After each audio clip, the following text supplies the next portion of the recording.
Start చేయండి అక్క రోజక్క. ఓకేమ్మా. Conference కాల్లో కూడా వచ్చిన సహోదరులందరికీ మరోసారి నా హృదయపూర్వక వందనాలు చెల్లించుకుంటున్నాను. మరోసారి నాకు అవకాశం ఇచ్చినందుకు కూడా శ్యామలత సిస్టర్ కూడా వందనాలు చెల్లించుకుంటున్నాం. ఐఎమ్ సారీ సిస్టర్, 2 వారాల కిందటే తను నాకు చెప్పి ఉన్నారు, కానీ కొన్ని కారణాల వల్ల నేను చెప్పలేకపోయినాను. సరే ఈరోజు నేను చెప్తానులే సిస్టర్ అని చెప్పాను. మరొకసారి నన్ను క్షమించమని అడుగుతున్నాను అందరినీ. ఇంకా ఎవరున్నారో కాన్ఫరెన్స్ కాల్లో నాకైతే తెలియదు. ఇంకా అనుకున్న సిస్టర్ వాయిస్ వినిపించింది, సిస్టర్ ఉంటే సిస్టర్ కూడా అన్నపూర్ణక్క, మీరు సత్య ప్రిసిల్లా కూడా యాడ్ అయిందిరా. ప్రిసిల్లా సిస్టర్ అందరికీ ప్రేజ్ కదా. ప్రియా యాడ్ అయిందిరా. ప్రియా సిస్టర్ మీకు కూడా వందనాలు. సో ఇంకా ఎవరైతే అందరికీ వందనాలు మా. వాక్యంలోకి యాడ్ చేస్తానక్క.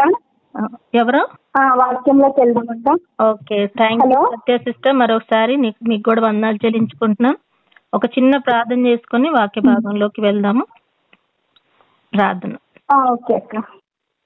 పరలోకమందున్న అందరూ మీట్లో పెట్టుకోండి. పరలోకమందున్న గొప్ప దేవుడు నాయన, ప్రేమ గలుతండి, నీ పరిశుద్ధ నామానికి వందనాలు చెల్లించుకుంటున్నాను నాయన. ఈ సాయంకాల సమయంలో తండ్రి స్త్రీలుగా కూడి నేను ఆన్లైన్ నిన్ను ఆరాధిస్తానికి మాకు ఇచ్చిన అవకాశం కొరకే నీకు వందనాలు చెల్లించుకుంటున్నావు నాయన. నీ కుమారుడు యేసుప్రభువారు తండ్రి మందరి పాపాల మిత్తమే సిలువ మాగుల బలియాగమే పాతి పెట్టబడి 3వ దినం తిరిగి లేచిన గొప్ప దేవుడు నాయన. త్వరలో రానే దేవుడు తండ్రి. ప్రతి ఒక్క మానవుడు నిజాన్ని తెలుసుకొని నమ్మి విశ్వసించి యేసుక్రీస్తు వారు చెప్పిన ప్రకారం లోకంలో జీవించే భాగ్యాన్ని అనుగ్రహించండి నాయన. ఇప్పుడు వచ్చిన ప్రతి బిడ్డ అవసరత అక్కర్లు తీర్చండి నాయన. హృదయ రహస్యాలు ఎరిగావు కాబట్టి నాయన, ఇప్పుడు నాయన మేము అడిగే దానికన్నా ఊహించే దానికి అత్యధికంగా నువ్వు ఇచ్చే దేవుడు కాబట్టి నాయన మేము నమ్ముచున్నావు తండ్రి. బిడ్డల అవసరత అక్కర్లు తీర్చమని అడుగుతున్నావు. ఇప్పుడు వచ్చిన ప్రతి సహోదరి కుటుంబాన్ని దీవించి ఆశీర్వదించండి. వాక్య భాగంలోకి వెళ్తున్నాం నాయన. వాక్యం తండ్రి నేను చెప్పేటప్పుడు నా మాటలు కాదు నాయన, ఈ రోజు పరిశుద్ధాత్మ పేరు ద్వారా నాయన మాతో ఏం మాట్లాడబోతున్నావు, అది నువ్వు మాట్లాడమని అడుగుతున్నావు తండ్రి. వాక్యాలు నాయన మేము తెలుసుకొని వాక్యాన్ని అనుసారంగా మేము జీవించుకోవటానికి వాక్యాలు మేము అర్థం చేసుకునే భాగ్యం మాకు అనుగ్రహించమని, ప్రతి ఒక్క బిడ్డపై నీ పరిశుద్ధులు కుమ్మరించమని త్వరలో రాని స్వభావారి పేట అడిగి పెట్టుకుంటున్నాం తండ్రి. ఆమేన్. మరోసారి సిస్టర్స్ అందరికీ వందనాలు సిస్టర్స్. నేను ఇది వాక్యము ఎప్పుడో చాలా రోజుల కింద రాశాను, అంటే నేను ప్రిపేర్ అయినాను. కొంచెము నాకే అర్థం అవడానికి కొంచెం డిఫికల్ట్గా అనిపించింది. ఒకవేళ సరిగా అంటే మీకు ఎక్స్ప్లెయిన్ చేయలేకపోతే కూడా మళ్ళీ మరొకసారి మిమ్మల్ని క్షమాపణ అడుగుతున్నాను ముందే. తర్వాత ఒకవేళ అర్థం అయినా ఓకే, అర్థం అవుతుంది అని అనుకుంటున్నాను. నేనైతే మ్యాక్సిమం ఒక ఈజీగా అర్థమయ్యేటట్టే చెప్పాలని అనుకుంటున్నాను. సో నేను ఈరోజు తీసుకున్న అంశం ఏంటనంటే, యెహోవా దేవుడు మోషేకి ఇచ్చిన ధర్మశాస్త్రం అనేది మనకు అందరికీ తెలిసిందే. ధర్మశాస్త్రము మోషేకి యెహోవా దేవుడు ఇచ్చారు. అయితే ధర్మశాస్త్రంలో పాటించిన ఇజ్రాయేలీలు పాటించారు ధర్మశాస్త్రము. తర్వాత క్రీస్తు యుగంలో కూడా ధర్మశాస్త్రాన్ని శాస్త్రీయులు ఫరిసీయులు పాటించారు. కానీ క్రీస్తు ఈ లోకంలోకి వచ్చాక, క్రీస్తు వాళ్ళు వచ్చాక మనకి క్రొత్త నిబంధన అనేది మనకి ఇచ్చారు. అయితే మనం చూస్తాం చూడండి, ధర్మశాస్త్రం అనేది మొదటిగా మోషేకి ఇవ్వబడిందని మనందరికీ తెలిసిందే. అయితే మనకి యెహోషువ గ్రంథంలో మనం ఒక మాట మనం ఏం చూస్తున్నాం అంటే, ఈ ధర్మశాస్త్రాన్ని జిరాక్స్ కాపీగా చేయబడింది అనంటే భద్రత చేయాలి. ఇప్పుడు మనం ఈ లోకంలో లాంగ్వేజ్ లో నేను ఈజీగా చెప్పడానికి జిరాక్స్ అని చెప్తున్నాను, ఎందుకంటే మనకు అర్థమవుతుంది కదా, ఒకదానికి ఇంకో కాపీ చేయటం అనమాట. సో ఈ కార్యం ఎవరు జరిపించారు అప్పుడు ఆ టైంలో అంటే, మోషేకి ఇవ్వబడిన ధర్మశాస్త్రాన్ని యెహోషువ గారు ఈ గ్రంథాన్ని జిరాక్స్ కాపీగా అంటే భద్రంగా దాచారనమాట. సో ఒకసారి మనం చదివితే గనక, నాకు వాక్యపట్నంలో కూడా సహకరించాలని కోరుతున్న సహోదరి సత్య సిస్టర్, మీరు వాక్యం చదువుతారా? యెహోషువ గ్రంథం 1వ అధ్యాయము 7 ఒకసారి చదవండి సిస్టర్. యెహోషువ అయితే నీవు నిబ్బరం కలిగి జాగ్రత్త పడి బహుధైర్యంగా నుండి నా సేవకుడైన మోషే నీకు ఆజ్ఞాపించిన ధర్మశాస్త్రం అంతటి చొప్పున చేయవలెను. నీవు నడుచు ప్రతి మార్గమున చక్కగా ప్రవర్తించినట్లు నీవు దాని నుండి కుడికి గాని ఎడమకు గాని తొలగకూడదు. చూడండి, ఇది మోషేకి ఇచ్చారు కాబట్టి ఇప్పుడు పాటించమని యోషు గారికి ఆజ్ఞ ఇచ్చారు దేవుడు. అయితే అదే విధంగా 8:30-32 కూడా ఒకసారి చదవండి సహోదరి. 8వ అధ్యాయము 30-32. 8వ అధ్యాయము 30వ వచనం చదవండి. యోషువ గ్రంథం 8:30-30వ వచనం చదవండి. 30-32 వరకు చదువుతున్నారా? మోషే ధర్మశాస్త్ర గ్రంథంలో వ్రాయబడిన ప్రకారము యెహోవా సేవకుడైన మోషే ఇశ్రాయేలుకు ఆజ్ఞాపించినట్లు యెహోవా ఇశ్రాయేలు దేవుడైన యెహోవా నామమున బలిపీఠమును ఇనుప పనిముట్లు తగిలింపని కారు రాళ్లతో ఏబాలు కొండ మీద కట్టించెను. దాని మీద వారు యెహోవాకు దహన బలులను సమాధాన బలులను అర్పించిరి. చదవండి. మోషే ఇశ్రాయేలుకు వ్రాసి ఇచ్చిన ధర్మశాస్త్ర గ్రంథమును ఒక ప్రతిని అతడు అక్కడ ఆ రాళ్ల మీద వ్రాయించెను. ప్రతిని ఇప్పుడు నేను చెప్పాను చూడండి, అంటే సేవ్ చేయడానికి ఒక ప్రతిని అంటే ఇంకొక జిరాక్స్ కాపీ సేమ్ ఒక రాతి మీద అక్కడ యెహోషువ గారి ద్వారా రాయబడింది. అయితే ఈ గ్రంథంని అర్థం చేసుకోవాలని అంటే చాలా కష్టంగా ఉండేది. తోరా అని పిలిచేవారు కదా వాళ్ళు. ఫస్ట్ స్టార్టింగ్ 5 గ్రంథాలని తోరా అని పిలిచేవారు. అర్థం చేసుకోవాలంటే చాలా కష్టంగా ఉండేది. కానీ ఈ గ్రంథంలో నిపుణులైన వాళ్ళు ఎవరనంటే మనము ఎజ్రా శాస్త్రి గారి గురించి మనం తెలుసుకుందాం. అయితే ఒకసారి చూడండి, ఎజ్రా గ్రంథం చూడండి 7:6 చూడండి ఒకసారి. ఎజ్రా 7 అధ్యాయం 6వ వచనం చూడండి ఒకసారి. మనం ఇక్కడ తెలుసుకుంటాం అంటే ఎవరు నిపుణులని. 7:6 ఒకసారి చూడండి. 7 అధ్యాయము 6వ వచనం. ఎజ్రా 7:6 అన్నారా? 7 అధ్యాయం 6వ వచనం చదవండి. ఈ ఎజ్రా ఇశ్రాయేళ్ల దేవుడైన యెహోవా అనుగ్రహించిన మోషే యొక్క ధర్మశాస్త్రమందు ప్రావీణ్యత గల శాస్త్రి.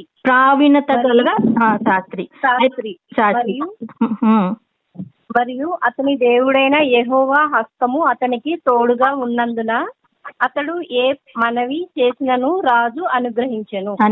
ఎందుకనంటే అతను నిపుణుడు, అందుకే అతనికి తెలుసు అన్నమాట ఇది ఎట్లా వివరించి చెప్పాలనేది ఎజ్రా శాస్త్రి గారికి తెలుసు. ఒకసారి మళ్ళీ 10వ వచనం కూడా చదివేయండి సిస్టర్. 10వ వచనం. ఎజ్రా యెహోవా ధర్మశాస్త్రమును పరిశోధించి దాని చొప్పున నడుచుకొనుటకును ఇజ్రాయేలులకు దాని కట్టడలను విధులను నేర్పుటకును దృఢ నిశ్చయము చేసుకొనెను. దాని కట్టలు అంటే ఏంటి, నిధులు అని అంటే ఏంటి, రూల్స్ అండ్ రెగ్యులేషన్స్. అవి చెప్పటానికి అంటే దానికి అర్థం కరెక్ట్ గా అర్థమైతేనే ఆ రూల్స్ అండ్ రెగ్యులేషన్ కరెక్ట్ గా ఇజ్రాయేలీలకి చెప్పగలరు. అది ఎవరు, ఎజ్రా గారు అయితే మంచిగా చెప్పారు వివరించి వాళ్ళకని మనం ఇక్కడ తెలుసుకున్నాం. ఇది జస్ట్ బేసిక్ అన్నమాట. ఇది ఎట్లా ఎవరు ద్వారా మనం ఫస్ట్ నుంచి చూసాం. మోషే తర్వాత యెహోషువ భద్రం చేశారు, తర్వాత దాన్ని చెప్పటానికి ఎజ్రా గారిని దేవుడు వాడుకున్నారని ఇవన్నీ మనం తెలుసుకుంటున్నాం. అయితే మనం చూస్తున్నాం, మనకు తెలిసిందే యేసుక్రీస్తు వారు వచ్చాక మనకి క్రొత్త నిబంధన ఇవ్వబడింది. అయితే యేసుక్రీస్తు వారు ధర్మశాస్త్రాన్ని కొట్టేశారా? లేదు, కొట్టేయబడలేదు. ధర్మశాస్త్రాన్ని నెరవేర్చారు యేసుక్రీస్తు వారు.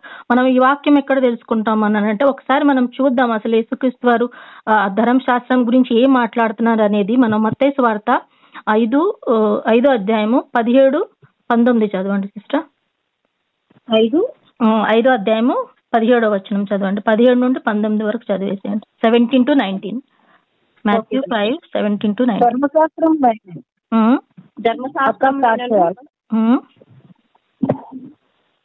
చదవండి సిస్టర్.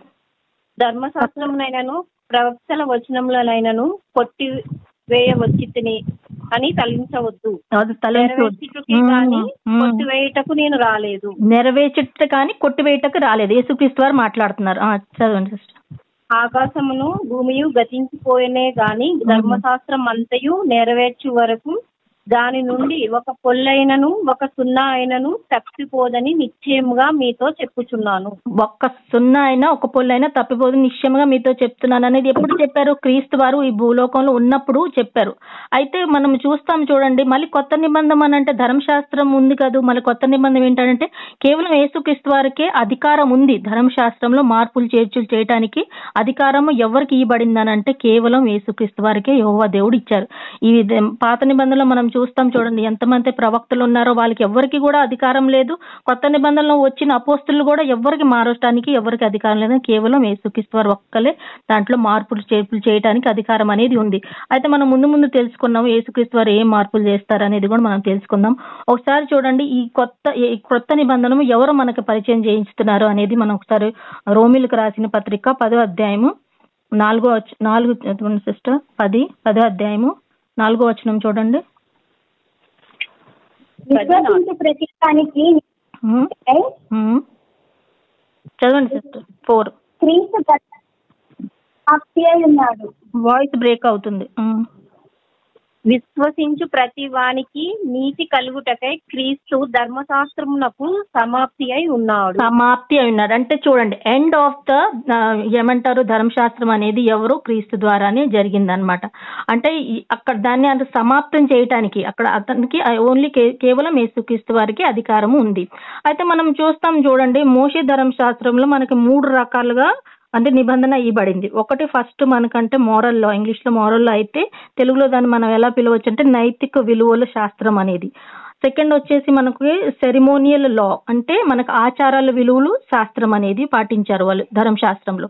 మూడోది వచ్చేసి సివిల్ లా, సివిల్ క్రిమినల్ లా, న్యాయ వ్యవస్థ అంటే సామాజిక దేశపు విలువ శాస్త్రం కూడా అంటే దాంట్లో రాయబడి. అంటే ఈ 5 ఫస్ట్ స్టార్టింగ్ లో ఉన్న 5 ఈ శాస్త్రంలో ఇవి నైతిక విలువలు, ఆచార విలువలు, సామాజిక దేశపు విలువలు ఇవన్నీ రాయబడి ఉన్నాయి. అయితే మనం చూస్తాం చూడండి, ఫస్ట్ నైతిక విలువలు మనకి చూస్తే గనక న్యూ టెస్టిమెంట్ లో కూడా చాలా వరకు నైతిక విలువలు పాటించారు. న్యూ టెస్టిమెంట్ లో కూడా చాలా వరకు వాటిని ఏమి తీసివేయలేదు. పాత నిబంధనలో మనకి ఏదైతే నైతిక విలువలు ఆజ్ఞ ఇవ్వబడినాయో అవి చాలా వరకు మనం కొత్త నిబంధనలో కూడా యేసుక్రీస్తు వారు మన ఫాలో అవ్వమని చెప్తారు. అయితే మనం ఒకసారి పాత నిబంధనలో ఈ రాయబడిన ఆజ్ఞ గురించి చదివితే నిర్గమకాండము 20వ అధ్యాయము 1 నుండి 17 వరకు చదివేయండి సిస్టర్. 20వ అధ్యాయము 1 నుండి 17, 1 to 17. నిర్గమకాండము 20వ అధ్యాయము 1 to 17. దేవుడు ఈ ఆజ్ఞలన్నీ వివరించి చెప్పాను. నీ దేవుడైన యెహోవాను నేనే దాసుల గృహమైన ఐగుప్తు దేశములో నుండి నిన్ను వెలుపలికి రప్పించితిని. నేను తప్ప వేరొక దేవుడు నీకు ఉండకూడదు. పైన ఆకాశం అందే కానీ, క్రింద భూమి అందే కానీ, భూమి క్రింద నీళ్ళ ఎందే కానీ లేని దేని రూపమునైనను విగ్రహమునైనను నీవు చేసుకునకూడదు. వాటికి సాగిలు పడకూడదు, వాటిని పూజింపకూడదు. ఏలయనగా నీ దేవుడనైన యెహోవానగు నేను రోషము గల దేవుడను. నన్ను ద్వేషించు వారి విషయంలో 3-4 తరముల వరకు తండ్రుల దోషమును కుమారుల మీదకి రప్పించుచు, నన్ను ప్రేమించి నా ఆజ్ఞలు గైకొని వారిని 1000 తరముల వరకు కరుణించు వాడనై ఉన్నాను. నీ దేవుడైన యెహోవా నామమును వ్యర్థముగా ఉచ్చరింపకూడదు. యెహోవా తన నామమును వ్యర్థముగా ఉచ్చరింప వానిని నిర్దోషిగా ఉంచాడు. విశ్రాంతి దినమును పరిశుద్ధముగా ఆచరించుటకు జ్ఞాపకం ఉంచుకును. 6 దినములు నీవు కష్టపడి నీ పని ఎంతయో చేయవలను. 7వ దినము నీ దేవుడైన యెహోవాకు విశ్రాంతి దినము. దానిలో నీవేమైనను నీ కుమారుడైనను, నీ కుమార్తె అయినను, నీ దాసుడైనను, నీ దాసి అయినను, నీ పశువు అయినను, నీ ఇండ్లలోనున్న పరదేశి అయినను ఏ పని చేయకూడదు. అయిపోయింది అక్క 10 వచనాలు. 17 వరకు చదవండి. 10 to 17. 17. 6 దినములలో యెహోవా ఆకాశమును, భూమియు, సముద్రమును, వాటిలోని సమస్తమును సృజించి 7వ దినమున విశ్రమించెను. అందుచేత అక్క 17 వరకే కదా. 1 to 17. ఇంకా 10 చదివారు కదా, ఇంకా 7 వచనాలు చదవాలిగా. అది చదువుతున్నాను అక్క, 11th చదువుతున్నాను. అందుచేత యెహోవా విశ్రాంతి దినమును ఆశీర్వదించి దాన్ని పరిశుద్ధపరచును. నీ దేవుడైన యెహోవా నీకు అనుగ్రహించు దేశంలో నీవు దీర్ఘాయుష్మంతుడు అయినట్లు నీ తండ్రిని నీ తల్లిని సన్మానించును. నరహత్య చేయకూడదు, వ్యభిచరింపకూడదు, దొంగిలకూడదు, నీ పొరుగువాని మీద అబద్ధ సాక్ష్యము పలకకూడదు. నీ పొరుగువాని ఇల్లు ఆశించకూడదు. నీ పొరుగువారి భార్య అయినను, ఆయన దాసునైనను, అతని దాసి అయినను, అతని ఎద్దునైనను, అతని గాడిదనైనను, నీ పొరుగువాని దగ్గు దేనినైనను ఆశించకూడదు అని చెప్పాను. చాలు సిస్టర్, థ్యాంక్ యూ. చాలు sister, thank you very much sister. చూడండి, సారాంశం మనం చూస్తే గనక దేవుడు అక్కడ పాత నిబంధనలో ఆజ్ఞలు ఏమి ఇవ్వబడినాయి అంటే, నేను తప్ప వేరొక దేవుడు ఉండకూడదు, విగ్రహారాధన చేయకూడదు, రోషము కలిగి ఉన్న దేవుడు 3 తరాల వరకు మనకి దోషం వస్తుంది. దేవుడు ప్రేమించి ఆజ్ఞల్ని పాటించాలి. యెహోవా నామాన్ని వ్యర్థంగా పలకొద్దు అంటే ఉచ్చరించొద్దు. విశ్రాంతి దినమని మనం పాటించాలి. ఆరో దినము వరకు కష్టపడాలి, 6 దినాలు కష్టపడాలి, 7వ దినము మనకు పరిశుద్ధ దినముగా ఉండాలని ఇవన్నీ వాళ్ళకి ఇజ్రాయేలీలకి ఇవ్వబడిన ఆజ్ఞ అనమాట. దీర్ఘాయుష్య మంత్రుడు అవ్వాలనంటే నీ తల్లిని తండ్రిని సన్మానించాలి. ఇంకేం చెప్తున్నారంటే, హత్య చేయకూడదు అంటే నరహత్య చేయకూడదు, వ్యభిచారం చేయకూడదు, దొంగలించకూడదు, నీ పొరుగువారి మీద అబద్ధ సాక్ష్యం పలకకూడదు, పొరుగువారి ఇల్లు ఆశించకూడదు, పొరుగువారికి భార్యను ఆశించకూడదు, పొరుగువారి దాసిని ఆశించకూడదు, పొరుగువారి దేన్ని కూడా మీరు ఆశించవద్దని వీళ్ళకి ఆజ్ఞ ఇవ్వబడింది. అప్పుడు ఇజ్రాయేల్ వాళ్ళకి ఈ ఆజ్ఞ అంటే ఈ ఆజ్ఞల్ని ఇవ్వబడ్డాయి అన్నమాట. మనం ముఖ్యంగా మనకు 10 ఆజ్ఞలు తెలుసు, కానీ వీళ్ళు ఇజ్రాయేలీలకి ఫస్ట్ గా స్టార్టింగ్ నిబంధనలు ఇవన్నీ ఆజ్ఞలు ఇవ్వబడి. అయితే మనము కొత్త నిబంధనలో యేసుక్రీస్తు వారు ఇవన్నీ అంటే ఇప్పుడు మనం ఈ నైతిక వాల్యూలు అనమాట, మోరల్ లా కిందకి వస్తాయి. సో యేసుక్రీస్తు వారు ఖచ్చితంగా ఇవన్నీ పాటించుకుంటూ మీరు ఇంకొకటి యేసుక్రీస్తు వారు యాడ్ చేశారు. ఏంటనంటే మత్తయి సువార్త 22:39 చదవండి ఒకసారి. మత్తయి సువార్త 22:39, మత్తయి సువార్త 22:39 చూడండి. మత్తయి సువార్త 22:39, మత్తయి సువార్త 22వ అధ్యాయము 39వ వచనం చదవండి. అంటే క్రీస్తు వారు మనకి ఇంకొక ఆజ్ఞ యాడ్ చేస్తున్నారు. ఇప్పుడు ఉన్న ఆజ్ఞలో ఇంకొక ఆజ్ఞ యాడ్ చేశారనమాట. 22:39, నిన్ను వలె నీ పొరుగువాన్ని ప్రేమించవలెను. నిన్ను వలే నీ పొరుగువారిని. ఇప్పుడు ఇందాక ఏం చెప్పారు, పొరుగువారి ఆస్తి ఆశించకూడదు, పొరుగువారి భార్యని. కానీ ఇక్కడ ఏంటంటే ముఖ్యంగా ఇవన్నీతో పాటుగా నిన్ను వలే నీ పొరుగువారిని ప్రేమించాలి అని అంటే మనం ఒకళ్ళ ప్రేమ కలిగి ఉన్నారని యేసుక్రీస్తు వారు అక్కడ ఉద్దేశం కలిగి ఉన్నారనమాట. అయితే మనం ఇంకొక వాక్యం చూస్తాము చూడండి. మనకి పేతురు గారు కూడా చెప్తున్నారు. పేతురు రాసిన మొదటి పత్రిక 2వ అధ్యాయము 21-22 ఒకసారి చదవండి. యేసుక్రీస్తు వారు మనకు ఒక మాదిరిగా, అంటే యేసుక్రీస్తు వారు నైతిక విలువలు పాటించడమే కాకుండా అంటే మనకు ఒక మాదిరిగా ఎలా ఉన్నారంటే, అతను నైతిక విలువల్ని అంటే మనకు చెప్పటమే కాకుండా పాటించారు. ఎలా పాటించారు అని అంటే మనం ఇక్కడ తెలుసుకుందాం. కనీసం నోటి మాటతో కూడా తన పాపం చేయలేదని కూడా మనం ఇక్కడ పేతురు గారి ద్వారా తెలుసుకుందాం. చూడండి ఒకసారి పేతురు రాసిన మొదటి పత్రిక 2వ అధ్యాయము 21 చదవండి సిస్టర్. పేతురు రాసిన మొదటి పత్రిక 2వ అధ్యాయము 21-22 చదవండి. క్రీస్తు కూడా మీ కొరకు బాధపడి మీరు తన అడుగు జాడల యందు నడుచుకుని. అక్క వినపడుతుందా? వినిపిస్తుంది, చదవండి. క్రీస్తు కూడా మీ కొరకు బాధపడి మీరు తన అడుగు జాడల యందు నడుచుకున్నట్లు మీకు మాదిరిగా ఉంచిపోయాను. ఆయన పాపము చేయలేదు. ఆయన పాపము చేయలేదు. 22 కూడా చదివేసండి. ఆయన నోటను ఏ కపటమును కనపడలేదు. ఆయన దూషింపబడి ఆయన కపటము కనబడలేదు. అంటే మనం ఇక్కడ ఏం చూస్తున్నామంటే యేసుక్రీస్తు వారు నోటి మాటతో కూడా కనీసం పాపం చేయలేదు. అతన్ని మనకందరికీ తెలుసు, యూదులు ఎలా అయితే అతన్ని, రోమీలు గాని యూదులు గాని ఎంత హింసించాలో, కానీ నోటి మాటతో కూడా ఒకరిని దూషించలేదు. అనంటే ఆయన ఒక మనకి మాదిరిగా, రోల్ మోడల్ గా మనకి ఈ నైతిక విలువలు పాటించడమే ఎలా పాటించాలనేది మనకు నేర్పుతున్నారు అనమాట. మనకు అందరికి తెలుసు, గల్తీలు రాసిన పత్రికలో ఇవన్నీ రాయబడి ఉన్నాయి. మళ్ళీ ఒకసారి మనకి ఈ ఆత్మ ఫలాలు ఇవన్నీ రిపీట్ అయ్యి ఉన్నాయి. అదేవిధంగా మనం ఏ కార్యాలు చేయకూడదు అనేది కూడా మనం అన్ని అక్కడ రాయబడి ఉన్నాయి. కాబట్టి నేను గల్తీలు చదివించట్లేదు, మనకు తెలిసినాయి కాబట్టి మనం ఇవన్నీ చేయొద్దని, వ్యభిచారము, దొంగతనము ఇవన్నీ మనం ఒకళ్ళ ఈర్ష, క్రోధము, కక్షము ఇవన్నీ రాయబడి ఉన్నాయి కదా, అవన్నీ మనము చేయకూడదని. ఇవన్నీ మోరల్ వాల్యూస్ అన్నమాట. అయితే మనకు ప్రకటనలో కూడా సేమ్ అదే చెప్తారు. ప్రకటన గ్రంథంలో కూడా మనకు తెలిసినాయి. ఇవన్నీ చేసేవారు, ఇవన్నీ ఇలాంటి క్రియల వారు అందరూ దేవుని రాజ్యంలోకి, పరలోక రాజ్యంలోకి వారసులు కారు, వారు బయట ఉండేవారని కూడా మనము 22:15 మనం తెలుసుకున్నాం. అంటే మనకు తెలిసిన వాక్యాలే కాబట్టి నేను చదివించట్లేదు.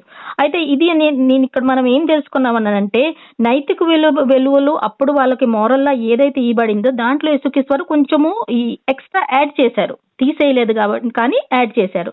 అయితే మనం మళ్ళీ సెకండ్ మనకు పాయింట్ ఏంటనంటే మనం ఏం తెలుసుకున్నామనంటే సెరిమోనియల్ లా అని తెలుసుకున్నాం కదా, ఆచారాలు విలువలు అనమాట. ఆచారాలు వాళ్ళు పాటించారు.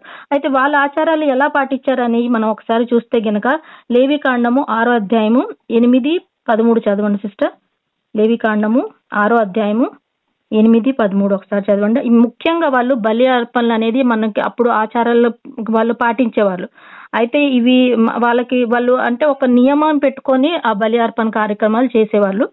6వ అధ్యాయము 8, 13 ఒకసారి చూడండి. లేవికాండం. మరియు యెహోవా మోషేకు ఇలాగు సెలవిచ్చెను, నీవు అహరోనుతోనూ అతని కుమారులతోనూ ఇట్లనుము, ఇది దహన బలిని గూర్చిన విధి. దహన బలి ద్రవ్యము ఉదయము వరకు రాత్రి అంతయు బలిపీఠము మీద దహించుచుండును. బలిపీఠము మీది అగ్ని దానిని దహించుచుండును. 13 వరకు. బలిపీఠము మీద అగ్ని నిత్యము మండుచుండవలెను, అది ఆరిపోకూడదు. అంటే బలిపీఠం మీద ఉన్న అగ్ని అంటే వీళ్ళకి కొన్ని నియమాలు అనమాట. అది అక్కడ నైట్ అంతా ఉండాలి, రాత్రి అంతా కాలుతూనే ఉండాలి, అది ఆరిపోకూడదు అని వీళ్ళు అక్కడ ఆ నియమాన్ని ఖచ్చితంగా పాటించాలన్నమాట బలి ఇచ్చినప్పుడు. ఇంకొకటి మనం చూద్దాం, ఇంకొక నియమం ఏముందంటే వాళ్ళకి లేవికాండం 16, 14 ఒకసారి చదవండి సిస్టర్. 16వ అధ్యాయము 14వ వచనం ఒకసారి చదవండి. 16, 14 ఒకసారి చదవండి. అప్పుడు అతడు ఆ కోడె రక్తములో కొంచెం తీసుకొని తూర్పు ప్రక్కను కరుణాపీఠము మీద తన వ్రేలితో ప్రోక్షించి కరుణాపీఠము ఎదుట తన వ్రేలితో ఆ రక్తములో కొంచెము 7 మార్లు ప్రోక్షింపవలెను. చూడండి, బలి అర్పణ చేశాక ఆ రక్తాన్ని వాళ్ళు ప్రోక్షించాలంటే చిలకరింపు లాగా చేసేవాళ్ళు. ఇప్పుడు కూడా మనం చూస్తాం చూడండి, ఆ ఆచారాలని అప్పుడు నుండి ఇప్పుడు కూడా చాలా మంది పాటిస్తారు. ఇప్పుడు కూడా చూడండి, ఏళ్ళు ఇట్లా తీసి అంటే రక్తాన్ని ఇస్తారు కదా, కొత్త గృహాలు కట్టుకున్నప్పుడు బలి అర్పణ ఇస్తారు. తర్వాత మళ్ళీ అంటే ఆ రక్తంలో ఇట్లా ఏలు ముద్రలు ఇట్లా పెట్టేసి గుమ్మాలకి ఇట్లా అద్దుతారు. సో అవన్నీ అప్పుడు ఆచారాలే చాలా మంది ఇప్పుడు కూడా పాటిస్తున్నారు. కానీ మనము కొత్త నిబంధనలు ఉన్నాము కాబట్టి మనకు ఆచారాలు మనం పాటించకూడదని మనకి క్రీస్తు కొత్త నిబంధన ఇచ్చారు కాబట్టి బలి అర్పణ మనకి లేదు. ఎందుకంటే యేసుక్రీస్తు ఒక్కసారి మనందరూ పాపాల మిత్తమే బలియాగం అయ్యారు కాబట్టి మనం ఆచారాలు పాటించకూడదు. కానీ అప్పుడు వాళ్ళు పాటించారు. ఇంకొకటి కూడా వాళ్ళు ఏదో పాటించారు, అది మనం చూద్దాం. 7 అధ్యాయము 11 నుండి 14 వరకు చదవండి సిస్టర్. వాళ్ళు ఇంకేమేం పాటించారు? 7వ అధ్యాయము రిఫరెన్స్ ఒకసారి చెప్పరా? లేవికాండము 7వ అధ్యాయము. మనం ఇప్పుడు లేవికాండమే చదువుతున్నాం. లేవికాండము 7వ అధ్యాయము 11 నుండి 14 వరకు చదవండి.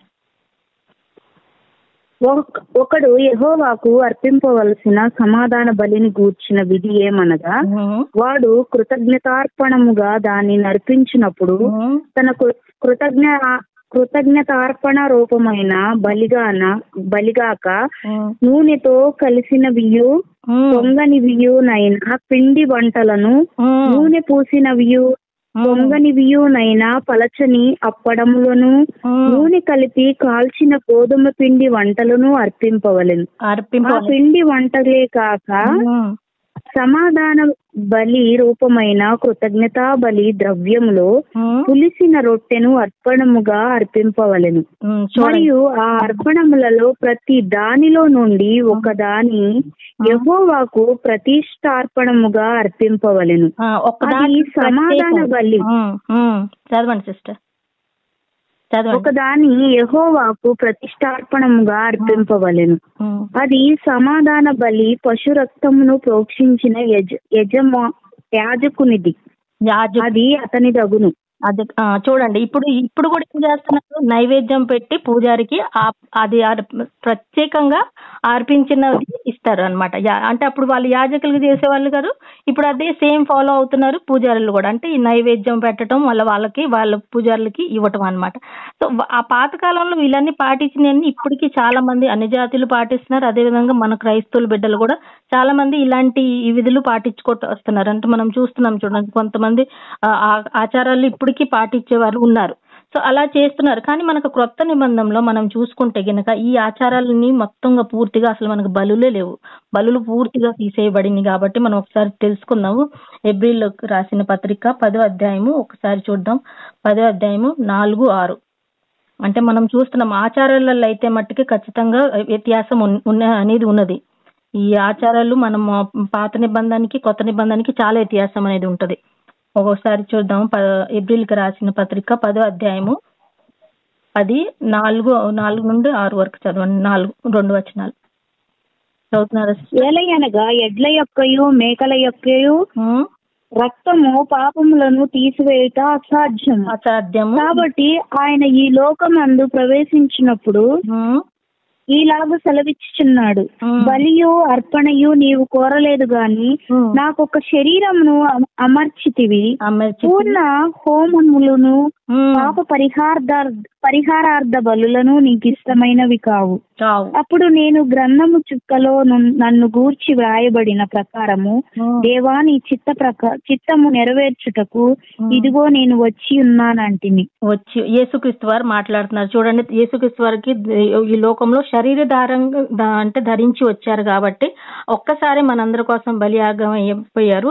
సో బలిలు అప్పుడు కాలంలో హోమాలు ఇప్పుడు కూడా చేస్తారు. చూడండి, హోమ అంటే కొంతమంది చేస్తారు అన్ని జాతులు, హోమము అని అవి అని ఇట్లా అంటే బలిలాగా మధ్యలో పెట్టేసి వాటిలో నూనె పోస్తూ ఉంటారు, మంత్రాలు చదువుతూ ఉంటారు.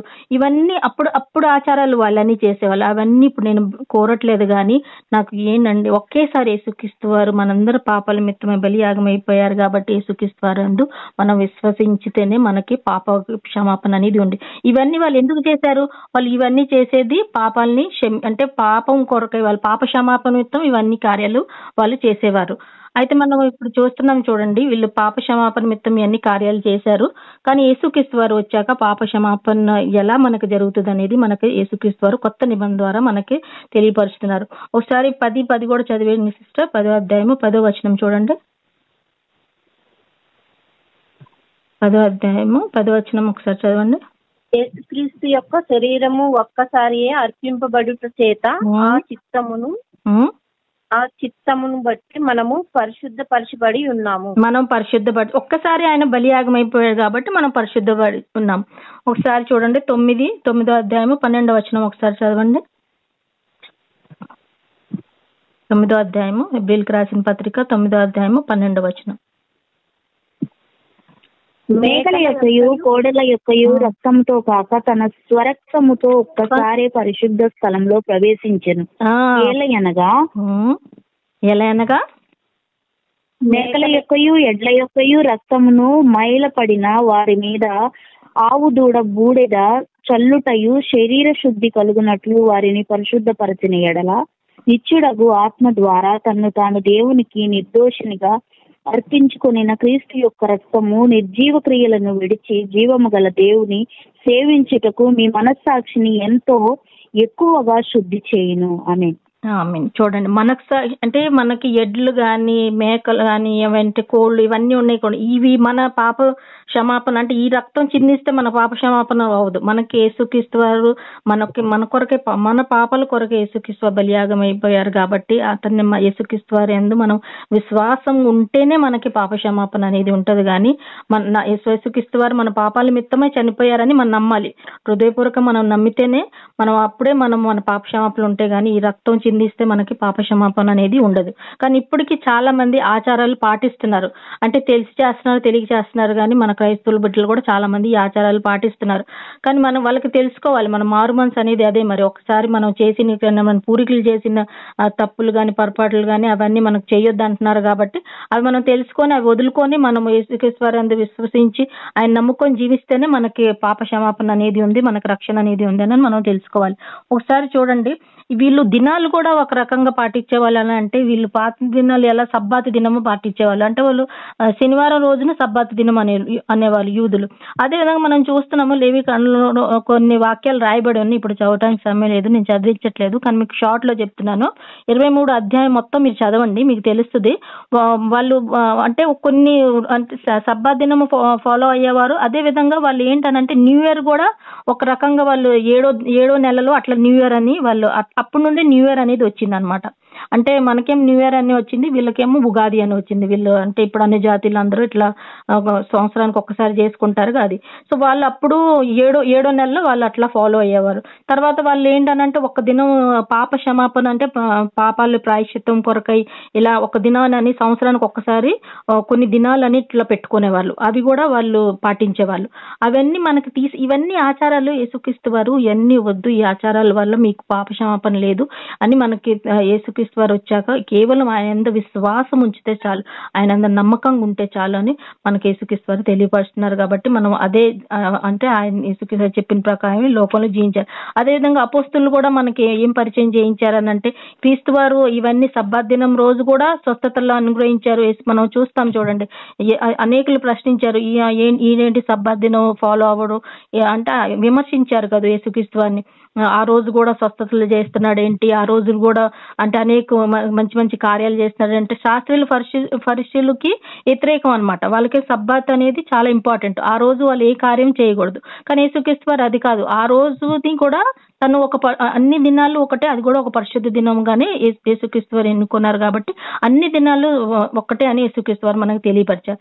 అయితే ముఖ్యంగా మనకి ఇక్కడ ఏం తెలుసుకుంటామనంటే అపోస్తులు ఒక ఆదివారాన్ని పరిశుద్ధ దినముగా ఎంచుకున్నారు. ఎందుకనంటే యేసుక్రీస్తు వారు తిరిగి లేచిన పునరుద్ధాన దినం అనేది మనం ఇక్కడ తెలుసుకుంటున్నాం. కాబట్టి వాళ్ళు ఆదివారం నాడు ఇంటింటికి రొట్టె విరిచారని మనం ఇక్కడ అపోస్తుల కార్యంలో తెలుసుకుందాం. 20 అధ్యాయం 7 వచనం ఒకసారి చదవండి సహోదరి. అపోస్తుల కార్యం 27 ఒకసారి చూడండి. అపోస్తులు 20 ఆదివారం పాటించారు. అది మనకు కొత్త నిబంధనలో మనకు వస్తుంది తెలుసు. ఆదివారం మేము రొట్టె విరుచుటకు కూడినప్పుడు పౌలు మరునాడు వెళ్ళనై ఉండి వారితో ప్రసంగించు అర్ధరాత్రి వరకు విస్తరించి మాట్లాడుచుండు. ఆదివారం నాడు ఓన్లీ కూడుకొని రొట్టెని విరవాలి అని అంటే ఎట్టు పడితే అప్పుడు ఏ దినం పడితే ఆ దినము లేకపోతే నెలకు ఒకసారి అట్లా కాదు. కేవలం వాళ్ళు ఈ అపోస్తులు ఎవరిని ఫాలో అయ్యారు, యేసుక్రీస్తుని ఫాలో అయ్యారు. కాబట్టి యేసుక్రీస్తు చెప్పిన ప్రకారమే వాళ్ళు ఆ కార్యాలు జరిపించారు. కాబట్టి ఆదివారం నాడే మనకు ఒక పరిశుద్ధ దినం. ఆ రోజే మనం బల్లారాధనలో పాల్గొవాలని మనకి ఇక్కడ ఒక నిబంధన అనేది ఇవ్వబడింది. అయితే ఇవన్నీ చూస్తుంటే మనకి ఇక్కడ ఆచారాల్లో మెయిన్ గా మనకి ఏంటంటే బలుల్లో వ్యత్యాసం అనేది ఉన్నది. కానీ విగ్రహారాధన దగ్గరకు వచ్చేసరికి మళ్ళీ విగ్రహారాధన పాత నిబంధనలో కూడా విగ్రహారాధనే తప్పనే చెప్పాడు దేవుడు. యెహోవా దేవుడు కూడా విగ్రహారాధనని ఎంకరేజ్ చేయలేదు, చెయ్యొద్దనే చెప్పారు. కానీ ఇజ్రాయేలీలు అప్పటికే ఇష్టానుసారుగా వాళ్ళు దూడను తయారు చేసుకొని వాళ్ళు విగ్రహాలు చేసుకొని, ఇంకా తర్వాత కాలంలో రాజులు అయితే అనేక రకరకాలుగా విగ్రహాలు చేసుకొని వాళ్ళు పాటించారు. కాబట్టి అవి వాటిని తప్పనే చెప్తారు. మనకి ఇక్కడ విగ్రహారాధన పాపం అనేది మనకి ఎక్కడ తెలుసుకుంటామని అంటే లేవీకాండం ఒకసారి 26:1 చూడండి. 26 అధ్యాయము 1-2 చదవండి ఒకసారి. లేవీకాండం 26:1-2 26 అధ్యాయము 1-2 వచనాలు చదవండి సోదరి. మీరు విగ్రహములను చేసుకొనకూడదు, ఎక్కిన ప్రతిమను గాని బొమ్మను గాని నిలువ పెట్టకూడదు.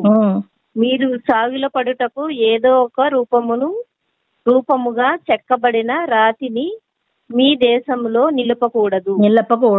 అంటే ఈ ఆజ్ఞ అప్పుడు వాళ్ళకు కూడా ఇవ్వబడింది, ఇజ్రాయేలీలు కూడా ఇవ్వబడింది. అయినా కానీ వాళ్ళు పాటించారా? లేదు. వాళ్ళు ఇష్టం వచ్చినట్టు వాళ్ళు విగ్రహాలు చేసుకున్నారు. తర్వాత రాజులు అయితే భయంకరమైన బయల దేవతని ఆ దేవతని ఇంకా అన్ని చాలా విగ్రహాలు చేసుకుని విగ్రహారాధన చేశారు. అయితే విగ్రహారాధన గురించి కొత్త నిబంధనలు కూడా సేమ్ అదే ఉంది. మనకు తెలిసిందే కదా. విగ్రహారాధన కొత్త నిబంధనలు కూడా మనకు అదే చెప్తున్నారు. చూడండి ఒకసారి కొరింథీయులకు రాసిన పత్రిక 10వ అధ్యాయము ఒకసారి చదవండి. 1 కొరింథీయులు 10వ అధ్యాయం 14వ వచనం చదవండి. కాబట్టి నా ప్రియులారా విగ్రహారాధనకు దూరంగా పారిపోండి అని చెప్తున్నారు. చూడండి అసలు దగ్గర కూడా ఉండొద్దు దానికి అనేది. అంటే కొత్త నిబంధనలు ఇంకా కఠినంగా చెప్తున్నారు, దూరంగానే ఉండాలి అక్కడ. కానీ చెయ్యొద్దు అని చెప్తున్నారు ఒక సింపుల్ గా ఆజ్ఞ, కానీ ఇక్కడైతే అసలు దూరంగా ఉండమని చెప్తున్నారు. 8:4 ఒకసారి చదవండి సిస్టర్. 8వ అధ్యాయము 4వ వచనం ఒకసారి చదవండి. కాబట్టి విగ్రహములకు బలిగా అర్పించిన వాటిని తినుట విషయము లోకమందు విగ్రహము వట్టిదనియు ఒక్కడే దేవుడు తప్ప వేరొక దేవుడు లేడని ఎరుగుదుము. చదవండి 6 వరకు.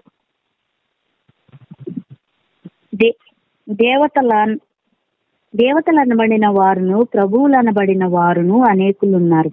ఆకాశమందైనను భూమి మీదనైనను దేవతలనబడినవి ఉన్నను మనకు ఒక్కడే దేవుడున్నాడు, ఆయన తండ్రి. ఆయన నుండి సమస్తమును కలిగెను, ఆయన నిమిత్తము మనమున్నాము, మరియు మనకు ప్రభువు ఒక్కడే, ఆయన యేసుక్రీస్తు, ఆయన ద్వారా సమస్తమును కలిగెను. ఆయన ద్వారా మనకి ప్రభు ఒక్కడే, ఆయన ద్వారానే మనకి సమస్తము కలిగిను అని అంటే చూడండి, విగ్రహారాధన గురించి కొత్త నిబంధనలో కూడా ఖచ్చితంగా చెప్పింది. ఇంకా విగ్రహానికి పెట్టిన బలి అర్పణ చేసిన వాటి తినే విషయంలో కూడా ఇక్కడ కఠినమైన నిబంధన మనకు తెలుసుకుందాం. అంటే మనం ఇక్కడ ఏం తెలుసుకుందామనంటే విగ్రహారాధన అనేది అప్పుడుకి ఇప్పటికి సేమ్ ఒకటే, వ్యత్యాసం అనేది లేదు. అది అక్కడ ఇచ్చిన ఆజ్ఞనే మళ్ళీ ఇక్కడ కొత్త నిబంధనలో యేసుక్రీస్తు వారు కూడా మనకి ఇదే తెలియపరుస్తున్నారు. తర్వాత మనం ఇంకోటి చూసుకుందాము. ఇందాక నేను చెప్పాను కదా మీకు, సివిల్ లా అనేది, సివిల్ లా అని క్రిమినల్ లా అని అంటే ఈ న్యాయ నిబంధన కానీ లేకపోతే రూల్స్ అండ్ రెగ్యులేషన్ కానీ ఒక దేశానికి ఇవ్వబడిన రూల్స్ అండ్, ఇప్పుడు ఇజ్రాయేలీలు కూడా కొన్ని నిబంధనలు ఇవ్వబడ్డాయి. అంటే ఇది న్యాయానికి సంబంధించిన, అంటే ఎవరైనా తప్పు చేస్తే గనక, ఎవరైనా పట్టుబడితే వాళ్ళకి ఎలాంటి శిక్ష ఇవ్వాలి అనేది వాళ్ళకి అప్పటికప్పుడు, అంటే అప్పటికప్పుడే వాళ్ళని ఆ శిక్ష అనేది వాళ్ళకి విధించాలని మనం పాత నిబంధనలో తెలుసుకుందాం. ఇక్కడ చూడండి, ఒకసారి చదవండి సంఖ్యాకాండము 35, ఒకసారి చదవండి సిస్టర్. సంఖ్యాకాండం 35 అధ్యాయము 16, 17 ఒకసారి చదవండి. ఈ శిక్షల గురించి ఏం వీళ్ళకి ఇవ్వబడింది నిబంధన అనేది 35, 16, 17. 35 ఒకడు చచ్చునట్లు వానిని ఇనుప ఆయుధముతో కొట్టువాడు నరహంతకుడు, ఆ నరహంతకునికి నిశ్చయముగా మరణశిక్ష విధింపవలెను. అంటే నిశ్చయముగా చచ్చినట్లు మరి ఒకడు చదవండి. రాతితో వాని కొట్టగా దెబ్బ తినిన వాడు చనిపోయిన ఎడల కొట్టిన వాడు నరహంతకుడగు, ఆ నరహంతకుడు నిశ్చయముగా మరణశిక్ష నందును. ఆ నరహంతకుడు నిశ్చయముగా అంటే హత్య చేసిన వాడు ఇమ్మీడియట్ గా చంపబడాలి అనమాట అక్కడ. కానీ మన కొత్త నిబంధనలో అలా ఉండదు. తర్వాత మళ్ళీ ఇంకొకసారి చూద్దాం, నిర్గమకాండము 21:14 చూడండి ఒకసారి. 21:14.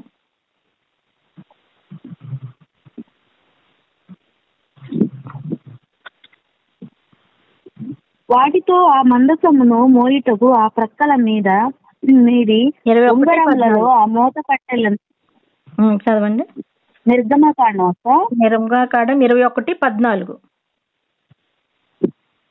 అయితే ఒకడు తన పొరుగువాని మీద దౌర్జన్యముగా వచ్చి కపటముగా లేచిన ఎడల వాడు నా బలిపీఠమును ఆశ్రయించినను వాని లాగివేసి చంపవలెను. అంటే బలిపీఠము దగ్గర కూడా రానియొద్దు, లాగి బలిపీఠం నుండి లాగివేసి దూరంగా వెళ్ళి చంపేసేయాలన్నమాట. అంటే బలిపీఠం దగ్గరకు రావటానికి కూడా అర్హత లేడు అనమాట నరహత్య చేసిన వాడు అని అంత కఠినమైన ఇక్కడ చెప్తున్నారు. ద్వితీయోపదేశ కాండము 4:14 ఒకసారి చదవండి సిస్టర్. 4:14, 4వ అధ్యాయం 14 వచ్చిన.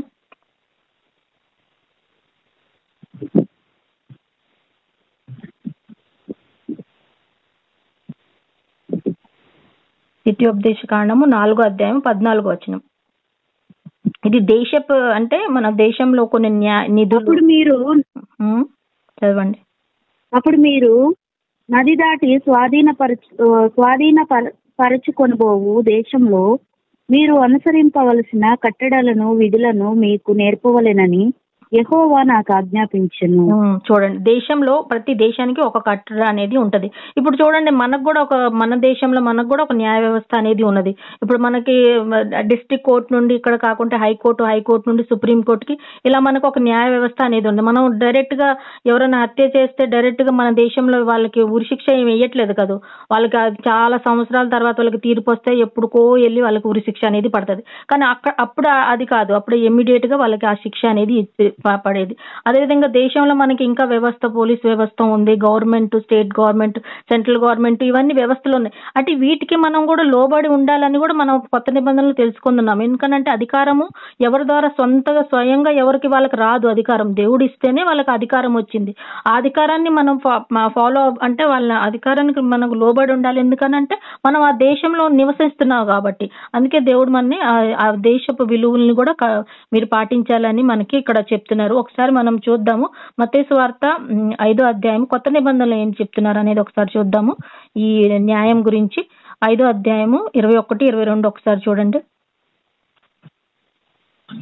మత్తయి సువార్త 5వ అధ్యాయం. నరహత్య చేయవద్దు, నరహత్య చేయువాడు విమర్శకు లోనగునవి పూర్వీకులతో చెప్పబడిన మాట మీరు విన్నారు కదా.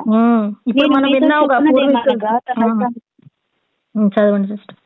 నేను మీతో చెప్పున్నదేమనగా తన సహోదరుని మీద కోపపడు ప్రతి వాడుని విమర్శకు లోనగును, తన సహోదరుని చూసి వ్యర్థుడా అని చెప్పువాడు మహాసభకు లోనగును, ద్రోహి అని చెప్పువాడు నరకాగ్నికి లోనగును.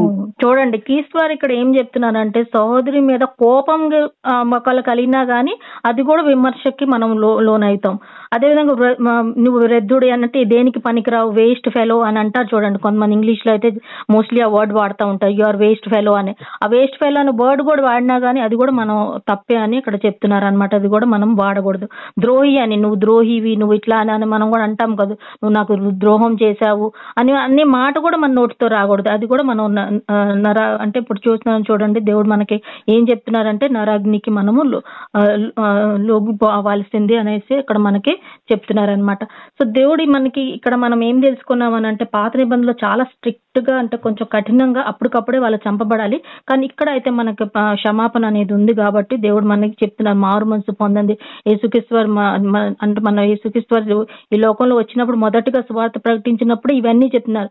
ఆ నియమాలన్నీ నేను మార్చడానికి అంటే కొన్నిట్లో నేను మార్పు చేర్పులు చేయడానికి వచ్చినాను, కానీ మనం అందరం మనసు మార్చుకొని ఆయనకి దేవునికి ఇష్టకరమైన బిడ్డలుగా మనం జీవిస్తేనే అప్పుడే మనం పరలోక రాజ్యానికి వారసులు అవుతామని దేవుడు మనకి ఇక్కడ కొత్త నిబంధన ద్వారా తెలియపరుస్తున్నారు.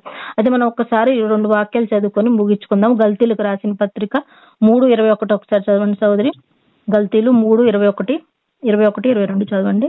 3:21 3వ అధ్యాయము 21వ వచనము 21-22. దేవుని వాగ్దానములకు విరోధమైనగా అట్లనరాదు, జీవింపచేయ శక్తి గల ధర్మశాస్త్రము ఇయ్యబడి ఉన్న ఎడల వాస్తవముగా నీతి ధర్మ శాస్త్రముగానే కలుగును గాని యేసుక్రీస్తు నందలి విశ్వాస మూలముగా కలిగిన వాగ్దానము విశ్వసించు వారికి అనుగ్రహింపబడినట్లు లేఖనము అందరినీ పాపములో బంధించెను. చూడండి యేసుక్రీస్తు వారందు విశ్వాసం ఉంటేనే మనం అంటే నిబంధన మనకి పాపపోక్షం మనకు జరగదు, కానీ యేసుక్రీస్తు వారందు విశ్వాసం ఉంటేనే మనకి రక్షణ అనేది ఉంది.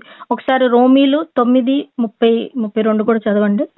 వారెందుకు అందుకొనలేదు, వారు విశ్వాస మూలముగా కాక క్రియల మూలముగానైనట్లు దానిని వెంటాడిరి. వాళ్ళు క్రియలకి ఇంపార్టెన్స్ ఇచ్చారు, వాళ్ళు విశ్వాసాన్ని కాదు. కానీ కొత్త నిబంధనలో విశ్వాసం అనేది మనకి ఇంపార్టెంట్, క్రియలు కాదు. ఆ క్రియలు వాళ్ళు ఏమన్నారు, కొంతమంది శాస్త్రులు పరిశీలు మారు మనసు పొందినా గానీ పౌలు గారితో ఏమంటున్నారనంటే ఆ సున్నతి కూడా పాటించండి అంటే క్రైస్తవుని కూడా వెంబడిస్తాము, క్రీస్తుని కూడా వెంబడిస్తాము మేము, కానీ మేము మా సున్నతిని వదులుకోము. అంటే అప్పుడు సున్నతి చేస్తేనే వాళ్ళు ఇజ్రాయేలీలు అనబడతారని ఇలా వాళ్ళు చేసేవాళ్ళు. అని అంటే అవి పాతవి వాళ్ళు మానుకుంటానికి ఇష్టం లేదు. దేవుని కూడా నమ్ముతాం కానీ మేము పాత క్రియలన్నీ చేసుకుంటూ ఉంటాం అన్నట్టు ఇది అర్థం అనమాట. ఇలా కూడా చేశారు, ఇప్పుడు చేస్తూనే ఉన్నారు ప్రజలు. అవి మానుకోమని మనకు దేవుడు ఈ రోజు మాట్లాడుతున్నారు. అపోస్తుల కార్యము 5వ అధ్యాయము 27-29 చూడండి ఒకసారి.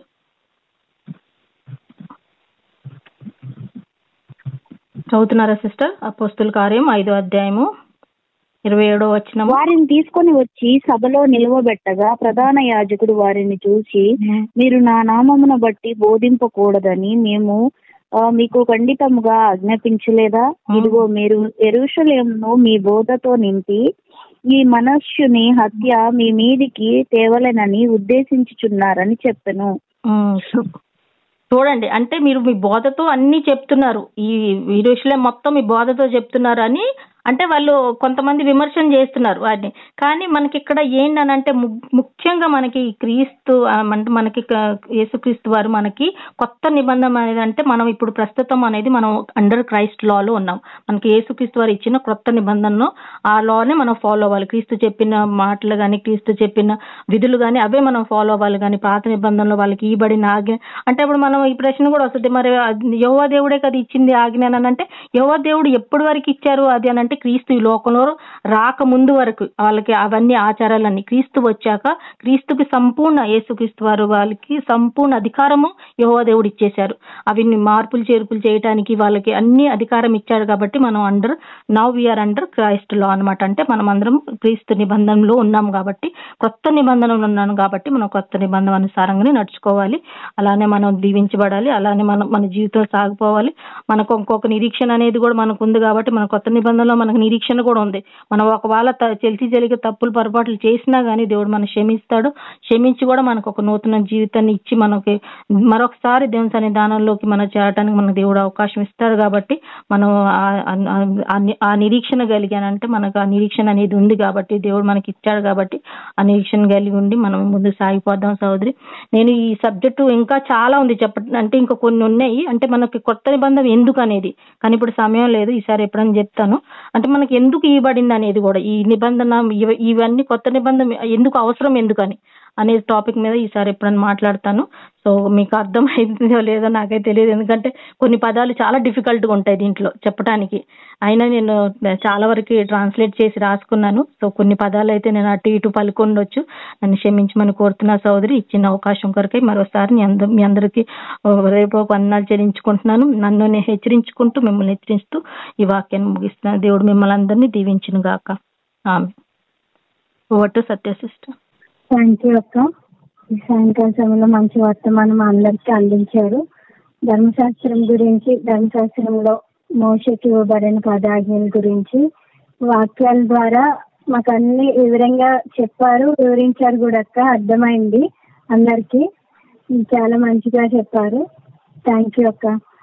ఇంకా వాక్యాన్ని అందించిన వాళ్ళందరికీ కూడా వందనాలండి. Priya sister, money sister, Padma, వీళ్ళందరూ చాలా అందరికీ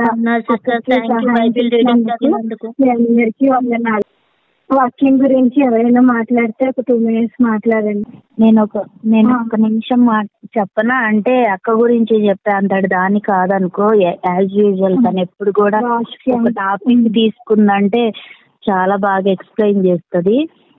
ఓల్డ్ టెస్టిమెంట్ లో నుంచి మోషే ధర్మశాస్త్రం అనేది, దాన్ని మనము ఏ విధంగా బైబిల్లో ఒకటి పెట్టకూడదు, ఒకటి తీయకూడదు. అక్క చెప్పిన విధంగా బైబిల్లో నుండే ఇన్ని రకాల ఏమంటారు ఎథిక్స్, రూల్స్ అండ్ రెగ్యులేషన్స్ ప్రతిది కూడా దైవ జ్ఞానంతో ఆయన రాయించినప్పటికీ కూడా చూడండి, మనం లోకంలో జీవిస్తున్నాం కానీ అసలు ప్రతిది కూడా ఈరోజు అనిత పెట్టింది ఒకటి, బైబిల్లో నుంచి నంబర్స్ వచ్చినాయి, బైబిల్లో నుంచి ప్రతిదీ లా అనేది ఎక్కడ నుంచి, కొత్త నిబంధన, పాత నిబంధన రెండిటికి. కాకపోతే ఏంటంటే దానిలో 10 వాళ్ళు ఏ విధంగా పాటించారు, 10 ఆజ్ఞలు వాళ్ళు రాసుకొని దాన్ని ప్రతిదీ మొక్కుబడి లాగా చెల్లించేవాళ్ళు, ప్రతి దానికి బలిలు అర్పించడము, ఇదంతా ఓల్డ్ టెస్టిమెంట్ లో ఉంది. కానీ యేసుక్రీస్తు వచ్చినప్పుడు ఆయన రక్తం ద్వారా మనందరిని పరిశుద్ధులను చేసి, అంటే ఆయన కొట్టివేయడానికి రాలేదు, కానీ దానిలో మనము మన పూర్ణ హృదయంతో, మన పూర్ణ ఆత్మతో, పూర్ణ శక్తితో తండ్రి అయిన దేవుణ్ణి మనం ఆరాధించాలి. అదే విధంగా మన పొరుగు వారిని ప్రేమించాలి, అదే విధంగా తల్లిదండ్రులను కూడా సన్మానించాలి అనే దాని మీద మనకి ఆజ్ఞలు ఇవ్వబడ్డాయి. నిజంగా ఒక క్రైస్తవ జీవితంలో మనము ఈ 2 కరెక్ట్ గా పాటిస్తే చాలు. 10 ఆజ్ఞలు పాటించాల్సిన అవసరం లేదు. ఈ విగ్రహము అని అంటే ఏంటంటే ఒక మాట రాని, ఏమి తెలియని మట్టితో చేసిన ఒక విగ్రహము అంతే. దానికి ఏమి కదలిక ఉండదు, ఏం చేసినా కూడా ఈ చలనం అనేది ఉండదు. అలాంటి దాన్ని అంటారు చూడండి, సృష్టికర్తను వదిలేసి సృష్టిని పూజిస్తున్నారు ఈ పిచ్చి జనాలు. వీళ్ళందరి గురించి మనం ప్రార్థన చేయాలి. అదొక్కటి మాత్రం మనము కంపల్సరీ చెయ్యాలి. సృష్టిని కాదు ఆరాధించాల్సింది, సృష్టికర్తని. ఇదంతా ఆయన మూలంగానే కలిగింది. ఏది కలిగినా కూడా ఆయన లేకుండా కలగలేదు. ఇది వాస్తవం 100%. థ్యాంక్ యూ సో మచ్ అక్క, నాకు బాగా అర్థమైంది. కాకపోతే ఏంటంటే ఓల్డ్ టెస్టిమెంట్ అనేది తొందరగా మనము అవి చదివేటప్పుడు కొంచెము చదవటానికైనా కూడా, మాట్లాడడానికైనా కూడా, అది అర్థం చేసుకోవడానికి కూడా టఫ్ గానే ఉంటది. చాలా మంచి సబ్జెక్ట్ అక్క. నేను రిక్వెస్ట్ చేస్తున్నా ఏంటంటే తెలిసిన వాటికంటే కూడా తెలుసుకోవాల్సినవి మనం చాలా ఉన్నాయి. మీరు ఇట్లానే కొత్త కొత్త వాటితో రండి అక్క. నాకు కూడా కొత్త సబ్జెక్టులు అంటే చాలా ఇంట్రెస్ట్. నేను ఫస్ట్ నుంచి మంచిగా అర్థమైంది. థ్యాంక్ యూ సో మచ్ అక్క నీకే. ఎందుకంటే ప్రతిదీ మనం ఏమై మన విగ్రహాలు అనంటే ఖాళీ పూజలే చేసే కాదు, మనం లోపల నుండి హృదయం లోపల నుంచే ప్రతిదీ బయటకు బయలు వెళ్ళును అని ఉంది కదా. అట్లానే మన లోపల ఉన్నాయి కూడా మనం ఎప్పుడైతే కడిగేసుకుంటాం అవి కూడా విగ్రహాలే. ఆ విగ్రహాలన్నింటిని కూడా మనం బయటకు పంపించుకోవాలి. మెయిన్ థింగ్ లోపల విగ్రహాలను పెట్టుకొని బయట విగ్రహాలకి పూజ చేస్తలేదు. మేము భక్తిగా ఉంటున్నాము, బైబుల్ చదువుతున్నాం, ప్రార్థన చేసుకుంటున్నాం అనే భ్రమలో బతకటము కరెక్ట్ కానే కాదు. మనలో ఉన్న వ్యర్థమైన విగ్రహాలను కూడా తొలగించుకున్నప్పుడు మాత్రమే మనము నిర్మలమైన పవిత్రమైన మనసును కలిగి దేవుని మాటల్లో మనం అందరం కూడా స్థిరం అవుతాము. ఆయన రాకడ సమీపంలో కూడా ఎత్తబడే సంఘంలో మనం ఉంటాము. థ్యాంక్ యూ నాకు ఇచ్చిన అవకాశాన్ని బట్టి వందనాలు. థ్యాంక్ యూ సో మచ్ రోజక్క. Thank you. వందనాలు. Thank you Sattipandu. Thank you Padma. Priya కొంచెం నువ్వు కూడా మాట్లాడరా గురించి. రోజక్క వందనాలు అక్క. వందనాలు సిస్టర్. మీరు మంచి సబ్జెక్ట్, మంచి అంశం తీసుకున్నారు ధర్మశాస్త్రం గురించి. ఎవరి ద్వారా ధర్మశాస్త్రం వచ్చింది, అలాగే యెహోషువ ద్వారా బండ మీద ఏ విధంగా రాయబడింది, అలాగే ఎజ్రా గారి ద్వారా ఏ విధంగా అందరికీ వివరించబడింది. మళ్ళీ కొత్త నిబంధనలో కూడా ధర్మశాస్త్రం గురించి తీసి అంటే వాక్యము మనం బెరియా సంఘం వాళ్ళు పౌలు గారు అక్కడ ఉన్న వాళ్ళు చెప్తున్నప్పుడు అవి కరెక్ట్ గా ఉన్నాయో లేదో అని చెప్పేసి ధర్మశాస్త్రం బైబుల్ని ఓపెన్ చేసి చూసారని రాయబడింది. మీరు ఎక్కడ ధర్మశాస్త్రం గురించి ఉన్నది ఆ వాక్యాలు మీరు మాకు చూపించి మరి చదివించడము, అది వివరించడం కూడా చాలా బాగుంది. మంచిగా అనిపించింది. కొత్తగా అనిపించిన సబ్జెక్ట్ కూడా మంచిగా అంటే మీరు సెర్చ్ బాగా చేశారు అక్క.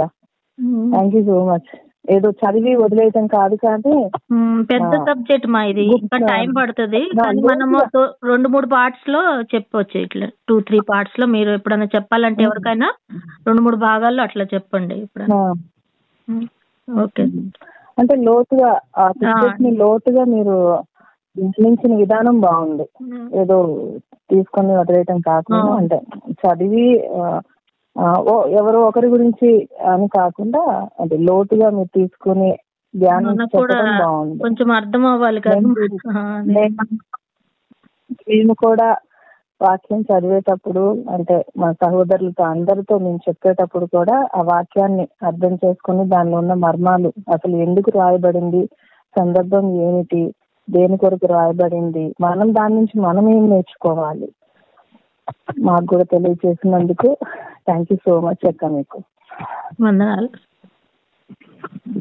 వందనాలు ప్రియ. ఇంకా ఆఖరిగా ప్రార్థన చేసుకున్నామండి. పద్మ ప్రేయర్ చేస్తావా?